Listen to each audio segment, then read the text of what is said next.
Pra melhorar, sintonizar o coração nas ondas do amor e da razão. Tem que estudar e praticar. Jesus tá nos chamando, meu irmão. Oi, gente, tudo bem? Então, nós estamos aqui para dar prosseguimento aos nossos estudos espíritas na Mocidade Espírita Meimei. E hoje somos eu, o Luiz, e a Bibi. Dá um oi, Bibi. Oi. E para dar prosseguimento e um tema bastante atual, que é como enxergar os problemas no mundo enquanto espírita, ou seja, como que a gente pode interpretar, segundo a nossa doutrina, essas calamidades que vêm acontecendo recentemente. Agora a pandemia, ou mais recentemente a erupção daquele vulcão, o Krakatoa. E como que a gente pode fazer então para enxergar esses problemas no mundo, o que tem acontecido, por que a gente tem que reforçar a nossa fé ainda mais, já que no mundo que a gente vive hoje, infelizmente, os níveis de ansiedade têm aumentado, de tensão, as doenças causadas pelo pânico, pelo medo, o desespero para encher os estoques de comida, ou o desespero para encher os estoques de papel higiênico ou de álcool em gel. Então tem acontecido várias coisas atípicas que muitas vezes elas não fazem sentido ou elas estão no sentido contrário àqueles princípios que a gente acredita. Né, Bibi? Exatamente. Bom, a gente sabe que sempre tiveram doenças no nosso planeta. Desde quando a gente é criança, a gente tem convivência com isso. E às vezes, quando isso se torna algo mais sério, uma doença mais grave, a gente começa a achar que é uma punição e que Deus está bravo com a gente. Quando na verdade não é isso. A gente passa por provas e expiações o tempo inteiro, tanto que o nosso planeta está nessa fase de provas e expiações. E essas doenças são parte dessas provas que a gente precisa passar, porque aqui na Terra, a gente sendo espíritos pouco evoluídos, a gente não tem a noção de felicidade sem passar pela infelicidade. A gente tem que passar pelo mal para conseguir reconhecer o bem que a gente tem. E isso faz parte de uma visão muito materialista, porque a gente só enxerga a vida presente, a gente só enxerga a encarnação que a gente está tendo agora, não levando a vida espiritual como uma coisa verdadeira, como a nossa vida verdadeira. E se a gente mudasse o nosso ponto de vista e levasse a vida espiritual como a nossa principal existência, a gente ia perceber que esses problemas, na verdade, estão aqui para impulsionar a gente, para fazer com que a gente evolua mais rápido. Tanto que agora a gente está passando pelo momento de transição para um mundo de regeneração. A gente sempre teve encarnações e desencarnações, assim, constantes aqui na Terra. A todo momento tem alguém morrendo, a todo momento tem alguém nascendo. E é algo natural, já que a gente tem espíritos no plano espiritual querendo reencarnar para poder começar a sua jornada de evolução novamente. E em alguns momentos é necessário que isso seja em maior número, porque todas as vezes que aqui na Terra a gente passa por um problema em que a humanidade se une, a gente começa a ter maiores evoluções tecnológicas, voltadas para a saúde, voltadas para a educação e tal. E essas mortes coletivas são justamente para isso, para a gente ganhar um impulso. Porém, apesar desses desencarnes serem algo natural, a gente não pode ter esse desleixo com o nosso corpo, não pode usar isso como uma desculpa. Então, o nosso corpo, como sendo nossa ferramenta de evolução aqui na Terra, a gente precisa cuidar dele, tomar os cuidados necessários, as precauções, para evitar o nosso desencarne prematuro, doenças desnecessárias que podem atrapalhar o nosso rendimento, porque o nosso objetivo aqui é justamente trabalhar para conseguir evoluir. E uma das coisas que a gente tem de conhecimento para passar para vocês é uma pergunta que fizeram a Allan Kardec, que era por que Deus, mesmo sendo justo e bom, deixava que algumas pessoas indefesas morressem em tragédias coletivas, com grande sofrimento, por exemplo, incêndios, enchentes, essas coisas assim, coisas naturais e não naturais que a gente pode ter causado também. E a resposta que ele traz pra gente é que essas pessoas que morrem juntos em uma tragédia específica, tipo um incêndio, ou afogados, ou algo do tipo, geralmente cometeram males em conjunto também contra outras pessoas. Então elas vão passar por essa expiação para sanar o mal que eles fizeram, pagar por aquele mal que eles fizeram.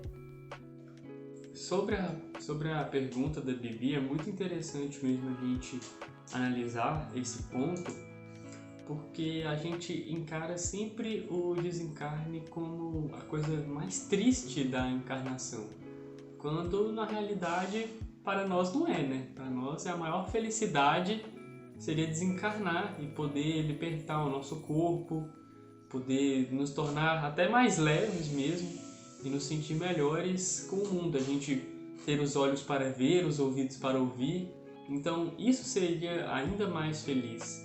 Mas como ela mesma disse, a gente muitas vezes tem uma visão muito materialista que nos prende a achar que o que realmente é bom, onde realmente está a felicidade, é aqui na Terra, é nas coisas que eu comprei, nas coisas que eu tenho, nos entes que na minha família aqui da Terra, quando na realidade essa família se estende espiritualmente e fica muito maior.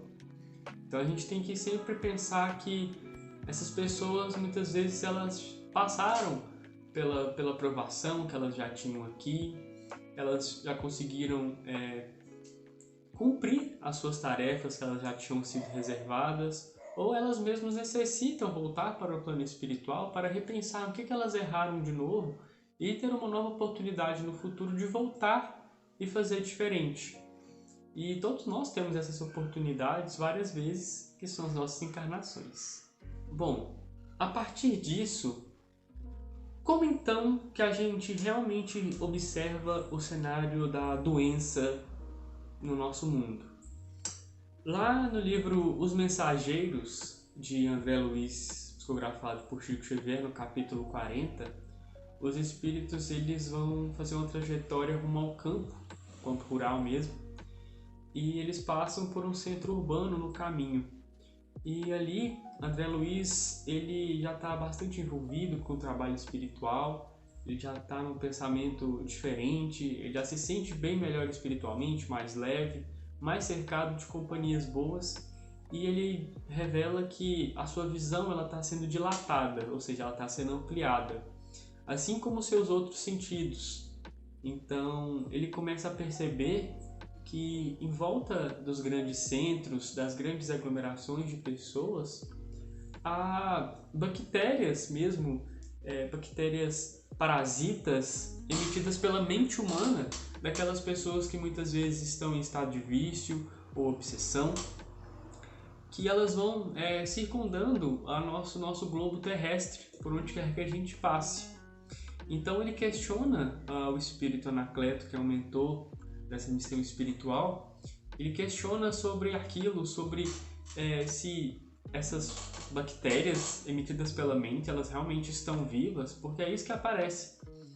E o espírito responde para ele, né, tranquilamente, que com certeza as bactérias estão vivas, porque elas são frutos das doenças mentais que nós carregamos. Assim como um vírus ele se hospeda no nosso corpo para se multiplicar e reproduzir, e a gente expele ele quando a gente fala, quando a gente espirra, quando a gente tosse, do mesmo jeito é uma bactéria mental, ou um vírus mental, onde a gente é contaminado por certos tipos de pensamentos, certas vibrações, e a gente, ao invés de se prevenir ou tratar contra isso, a gente na realidade reproduz muitas vezes com muito mais amplitude do que o que chegou a nós. Então, sim, essas partículas, elas estão vivas porque a gente torna elas vivas. E o espírito ainda explana que se não fosse a natureza, se não fosse as coisas que Deus fornece para nós, com certeza essas bactérias, tanto físicas quanto mentais e espirituais, já teriam nos consumido a vida humana inteira. Porque o sol, como a gente vê agora na época do coronavírus, onde ele não aguenta altas temperaturas solares, o sol ou as plantas, elas possuem os nutrientes, elas possuem o remédio necessário, muitas vezes, para a manutenção da vida. Então, quando a gente extingue a natureza ou preda a natureza de forma indevida, a gente fica sem os meios necessários para a gente cuidar da nossa saúde, inclusive espiritual.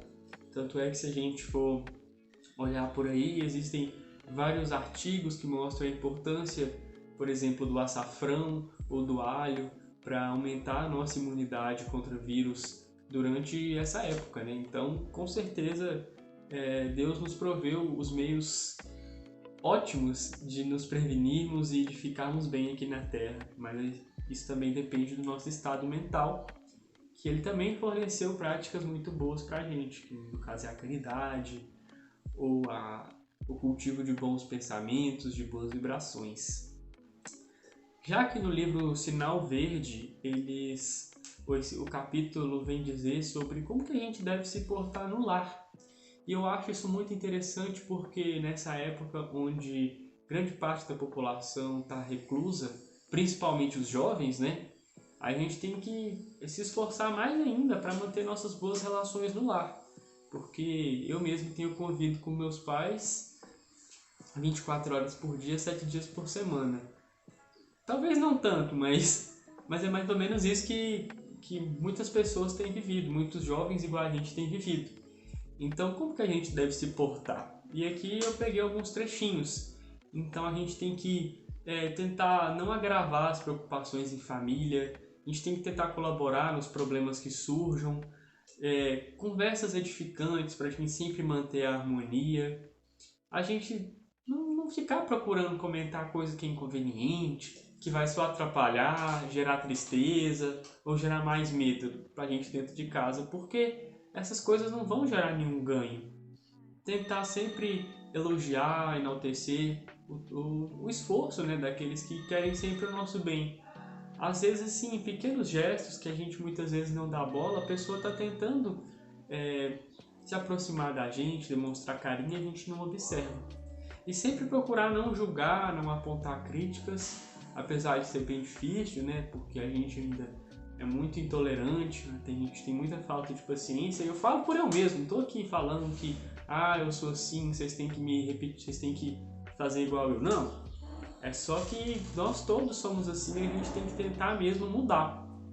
E essas mesmas indicações se repetem no livro Conduta Espírita, que está ali atrás, que vem falando do papel muito do jovem, que o jovem ele tem que manter a temperança e o equilíbrio ainda mais que os outros, porque a gente realmente está em um momento de transição onde é muito mais difícil para a gente manter o equilíbrio e a temperança, que a temperança é o equilíbrio das emoções.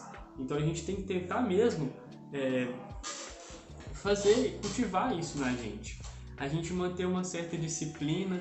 Não é porque eu estou tendo aulas online ou eu não estou tendo aulas que eu tenho que largar a vida e deixar para lá. Não, ainda tem coisas que eu posso fazer dentro de casa, que eu posso sempre fazer pelo bem das pessoas. E agora, como que a gente deve se portar então perante a doença, perante a enfermidade em si? Bom, primeiro eu acho que a gente tem que sempre sustentar na gente uma fé mais forte, a gente ficar mais confiante e não ter muito a temer por causa disso, porque muitas vezes a gente escolheu essa provação, a gente ficar doente ou não, a gente escolheu passar por isso e a gente está vivendo. E cada prova tem uma razão de ser, então a gente realmente necessita disso tudo que estamos passando para a gente evoluir. A gente tem que se desfazer dessas ideias de temor, de terror, porque muitas vezes isso prejudica muito mais do que a doença em si. A gente tem que muitas vezes procurar meios, estudar mais, acalmar nosso coração, porque no próprio livro Nosso Lar, a Narcisa, que é uma enfermeira espiritual, ela fala para André Luiz que o medo é uma chaga muito maior do que qualquer outra que existe aqui na Terra. porque ela vai causar muito mais dor, muito mais morte e muito mais doença do que qualquer outra coisa que a gente encontrar. Porque é um tipo de vibração onde o espírito ele fica ali mais indefeso. Até mesmo se a gente for observar aqui nos campos físicos, já existem estudos que provam que os sentimentos tristes,